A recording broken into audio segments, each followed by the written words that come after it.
Kesadaran punya 3 syarat. Yang pertama, orangnya harus terbuka.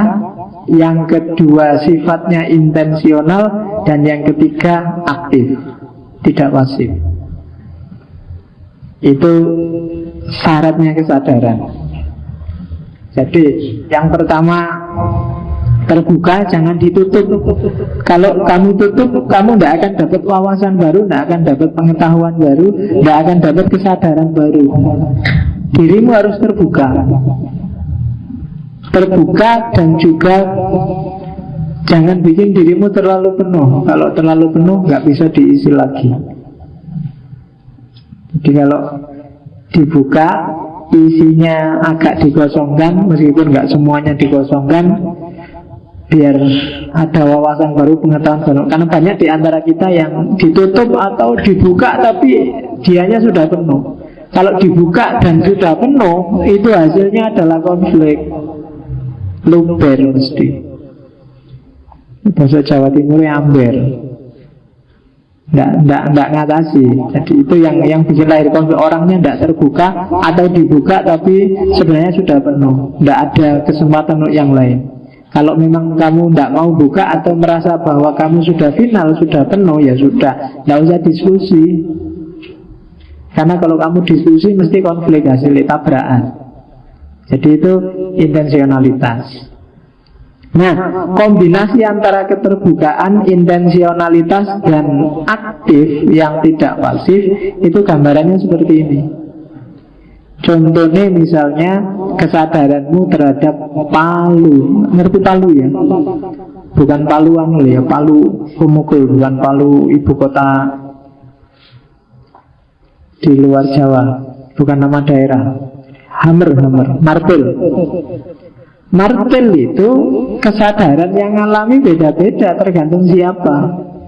Kalau bagi tukang ya dia alat untuk kerja.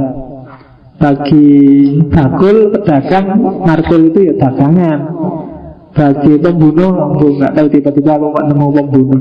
Pembunuh itu juga dia senjata itu untuk memperuk kamu kalau lagi stres. Terus bagi komunis itu simbol, kan simbolnya palu arit.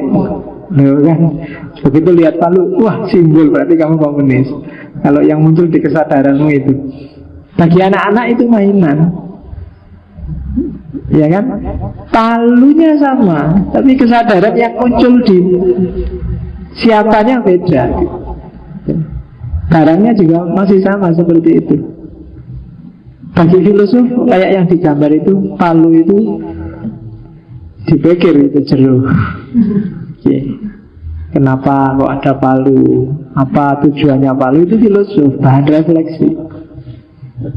Jadi barangnya sama, palunya sama, tapi dia tampil di kesadaran tiap orang beda-beda, tergantung orang. Apakah terus itu namanya subjektif? Enggak, katanya usul. Toh bentuknya tetap ya itu, palunya ya itu.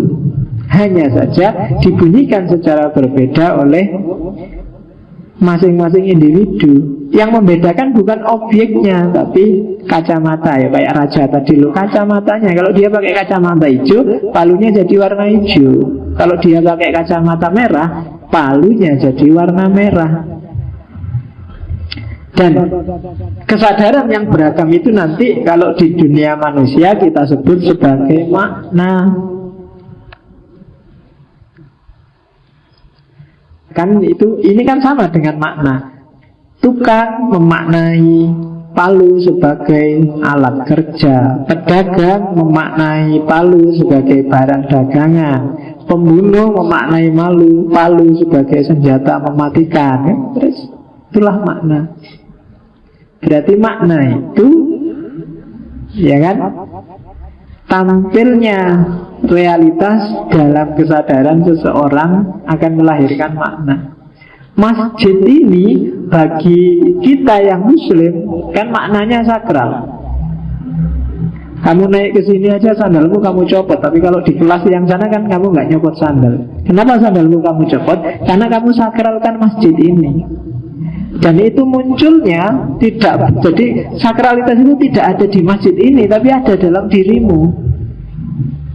Sakralnya masjid ini itu meskipun takmirnya nulis kasih garis red batas suci, itu takmirnya cuma tinggal nulis. Cuma suci atau tidak suci kan tergantung kamu mau apa enggak. Kalau enggak kamu sakralkan dia ya enggak sakral. Meskipun ditulisi batas suci ya kan. Buktinya ayam itu meskipun ada tulisannya batas suci juga lewat aja. Kucing juga lewat aja. Enggak perlu ada batas suci terus ayamnya belok kan enggak. Meskipun digituin. Yang bisa mensucikan atau tidak mensucikan kan manusianya. Bagaimana kata-kata batas suci itu tampil di kesadarannya. Makanya biar orang nggak ngelanggar marka itu yang enak, tengah jalan itu dikasih bukan cuma garis-garis putih, tulis batas suci. Nggak mau ngelanggar, dianggap kayak masjid. Ya kan, bagi kita masjid sakral, bagi orang Kristen enggak. Bagi orang Kristen gereja sakral, bagi kita enggak. Kan itu aja, itulah makna. Bagi kamu pacarmu paling cakep, bagi temenmu enggak. Masih banyak yang lebih cakep dari pacarmu, kayak gitu aja kok. Bagi kamu maknai dia paling cakep. Paling enggak kalau sedang SMS-an sama dia, atau sedang gombal, kan gitu. Itu pemaknaan namanya. Bahkan yang zaman saya kecil dulu masjid itu musola malah zaman saking sakralnya kamu tidak boleh nutingi mustokonya apa yang di atasnya itu. Kubahnya itu dengan driji seperti ini. Kalau kamu berani-berani tanganmu akan melungker. Saking sakralnya loh dimaknai kayak gitu. Dan lu bener zaman saya kecil nggak berani nyoba gini. Kalau gini beneran kan susah. Jangan-jangan iya, jangan dicoba ya. Kalau kamu berani coba aja. Tapi saya nggak tanggung jawab kalau tiba-tiba melungker beneran. Iya, kita kan agak ngeri-ngeri gimana gitu kan, karena cara berpikir kita masih ke sana. Tapi itulah makna. Setiap orang memaknai sesuai historisitasnya sendiri-sendiri. Gitu. Tunas kelapa itu kan sebenarnya ya cuma kelapa yang belum jadi, tapi terus dimaknai jadi oleh pramuka, dia dimaknai jadi simbol keremajaan, simbol. Jadi ya cuma tunas kelapa biasa. Warna merah sama warna putih itu ya biasa aja. Lampu merah itu kan ya cuma lampu yang warnanya merah, simpel. Cuma begitu dia ada di pinggir jalan, kamu maknai dia sebagai berhenti. Itu kan dari kamu. Seandainya kamu nggak maknai sebagai berhenti, kamu lewat aja juga tidak apa-apa dan bisa kok. Urusan polisi kan urusan sekian. Tapi bisa, tapi kamu berhenti kan? Kenapa? Dari kamu sendiri berhenti itu. Kamu sendiri yang memaknai. Dan tidak pada lampunya. Meskipun lampunya kamu ambil, kamu taruh depan kamarmu, kamu nyala merah, nggak boleh masuk kamar, nggak ada yang peduli. Kenapa? Kamu memaknainya secara berbeda. Itulah makna yang lahir karena kesadaran subjektif. Dan orang dalam dimensi iro, orang nggak bisa dipaksa loh. Makna memaknai itu nggak bisa dipaksa. Kamu bisa dipaksa datang di ngaji malam ini, tapi kamu nggak bisa dipaksa maknailah ngaji ini sebagai penting, nggak bisa. Kalau kamu kesininya dipaksa, kesadaran yang muncul ini ngaji paling menyebalkan di sini. Nah itu makna sudah. Dan hidupnya manusia polanya seperti ini kalau di Husserl.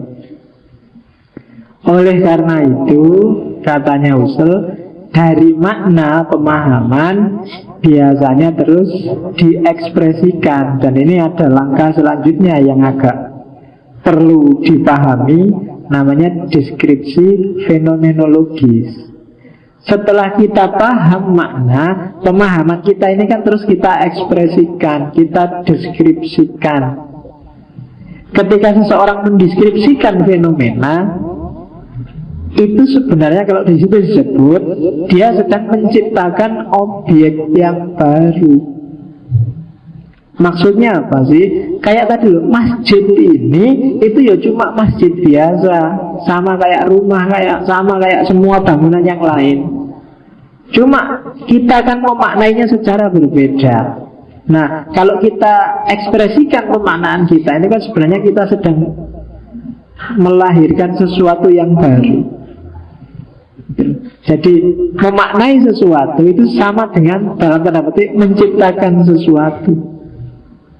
Janjinya cuma lampu, tapi kita ciptakan dia jadi alat untuk nyetop manusia. Janjinya cuma bangunan, ada temboknya, ada lantainya, tapi kita ciptakan dia sebagai tempat beribadah yang sakral. Itu kan kita. Jadi deskripsi fenomenologis itu nggak cuma memaparkan, tapi sebenarnya dia sedang menciptakan objek yang baru. Kalau kamu melakukan penelitian, pendekatannya fenomenologis, hasil penelitianmu yang menurut kamu deskriptif, ini sesuai objeknya, Mbak. Itu sebenarnya bukan sesuai objeknya, sesuai objeknya versi kamu. Enggak sesuai sama persis kayak objeknya apa adanya, enggak ada seperti itu. Tapi sesuai objeknya sebagaimana kamu tangkap saat itu. Itulah sehingga dia disebut menciptakan sesuatu yang baru, sesuai yang tampil dalam kesadaran. Kalau sesuai objeknya apa adanya, mungkin malah enggak ada maknanya apa-apa. Karena setiap orang memaknai, maka sebenarnya dia sedang menciptakan sesuatu yang baru.